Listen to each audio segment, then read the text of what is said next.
Hello and welcome to my channel. Today I'll be sharing with you the 10 biggest mistakes many people make during their F1 student visa interview. So as an international student who traveled from Ghana to the United States a few years ago to study, I still vividly remember my experience at the embassy, and I've seen firsthand and interacted with several people about the biggest mistakes they are making when they walk into that visa interview room. But thankfully today, after watching this video, you wouldn't have to repeat these mistakes.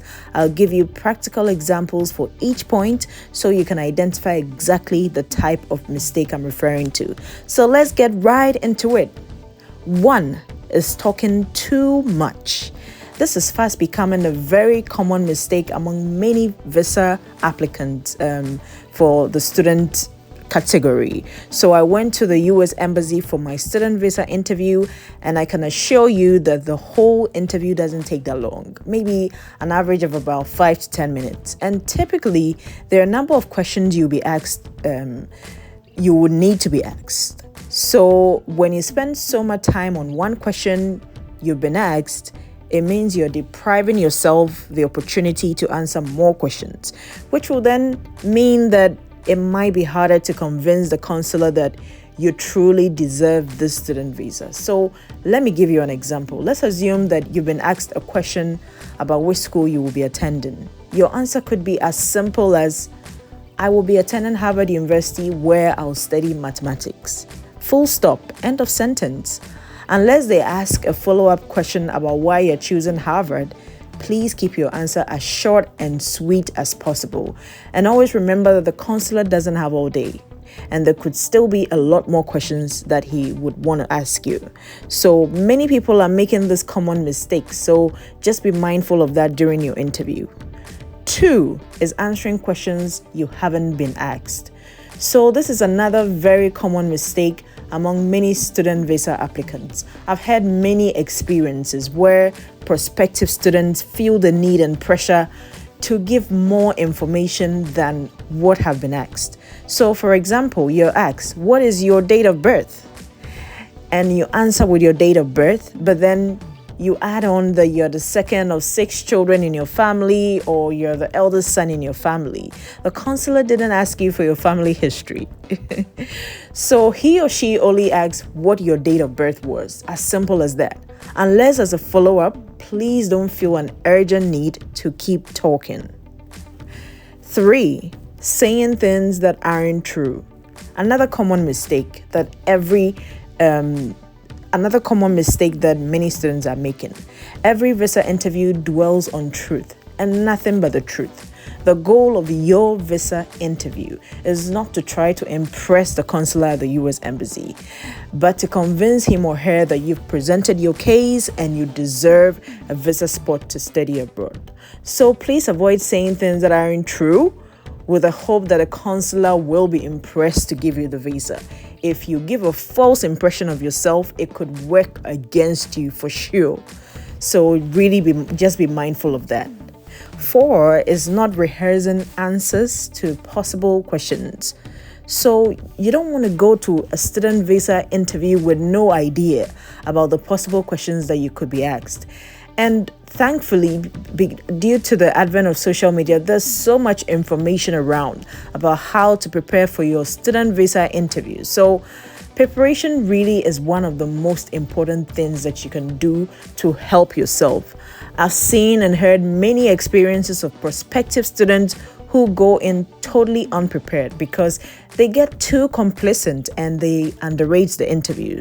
So, for example, if the consular asks you why you've chosen a particular program of study, you should know exactly what you would say. Don't allow yourself to be taken by surprise by any of the questions. 5 is not being sure of your information. So this is one of the biggest mistakes as well that many people are making. Someone could be asked about the school that they are going to, and their answer could clearly show that they aren't sure of the school they will be going to study at. And that's a big mistake you want to avoid for sure. Even when someone helped you fill your form, it still remains your responsibility to check everything and make sure that you know every information on your application form and you can answer to every information adequately. 6 is not talking audibly. So first, I'll say that the embassy is a very busy place, and I can at least say that for the US Embassy since I've been there myself. So if the consular can't hear what you're saying because you're not speaking clearly enough, you can just imagine what the results could be. Many people are falling victims to this mistake because they aren't talking audibly enough. You need to avoid this mistake by ensuring that whatever you speak is clear enough to be heard and understood. Number 7 is fumbling or panicking. So I get it, as you're probably tensed up because it's your student visa interview. It's a big day. But unfortunately, it's no excuse to fumble or panic. You're trying to present your case and convince someone that you deserve a chance. And the last thing that you want to do is fumble or panic. So I guess this mistake links a lot to my earlier point about not rehearsing enough. The more you rehearse, the less you will fumble or panic during your student visa interview. 8 is talking too quickly. So I do know that all of us speak differently. Some of us talk quickly. And then I also know that there are some people who don't normally talk quickly, but when they begin to feel tensed, you could start to talk very quickly. But unfortunately, talking too quickly during your student visa interview could work against you significantly. So you want to communicate to be understood.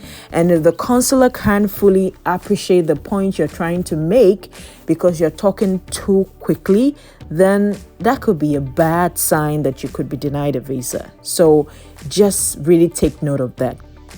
9 is talking too slowly. Okay, so I'm sure you're wondering, I just told you about talking too quickly. So why am I now saying the mistake here is talking too slowly? Well, if you shouldn't talk too quickly, it doesn't mean that you should talk too slowly too. Talking too slowly could also work against you in the same way that talking too quickly will. And as I earlier mentioned, the embassy is a very busy place, and you want to make sure that you're making your time there and that of the consular as effective and brief to the point as much as possible. So I guess what I'm saying here is that you're communicating to be understood, and the only way to know whether you're talking too quickly or talking too slowly is when when what you're communicating is not being understood clearly. So totally up to you. You're communicating to be understood. So always keep that in mind. And lastly, 10 is not providing information promptly. So just imagine being asked a question and you delay in your response. So not providing your answer promptly could cost you your student visa because it presents you in a bad light as someone who is unsure of what you're doing and doesn't deserve a chance. So you want to make sure that whatever questions you're asked, you're providing your answers as promptly as possible. Because like I said earlier, the consular doesn't have all day. So just really these 10 biggest mistakes that I have seen and heard, and I just really wanted to share with you. In conclusion, I will say that the success of your student visa interview lies in keeping your answers brief and to the point and presenting an authentic case for why you deserve a student visa. So a case that is true and reflective of your story and your journey.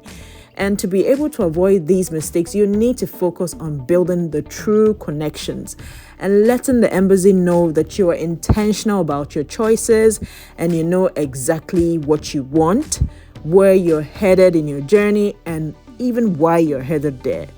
So I hope you found this video beneficial.